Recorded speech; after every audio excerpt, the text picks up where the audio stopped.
got some proper rest or whatever he did, and it's Monday, new week, and we're about to hit the charts. We're about to hit the markets, and we're about to scrape up some moolah from these failed institutions. There's more FUD going on in the banking system. More FUD, more banks on the rink of collapse, and it's not only US, it's Europe as well. Now we got Deutsche Bank, and I've been screaming Deutsche Bank for a while now.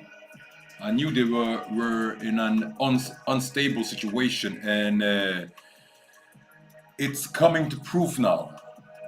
So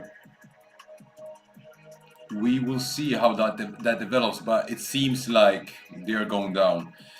And in the US, we got a lot of FUD. We got a lot of FUD. So we even got JP Morgan basically saying to these smaller commercial banks, regional banks, that you guys are fucked.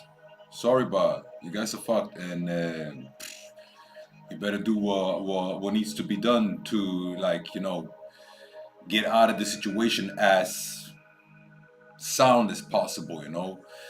But Google it. You can read the articles. I'm not gonna dive too deep into news and fundamentals here, but just so you guys understand what's going on in the markets, it's a lot of FUD out there. Good morning, Rio.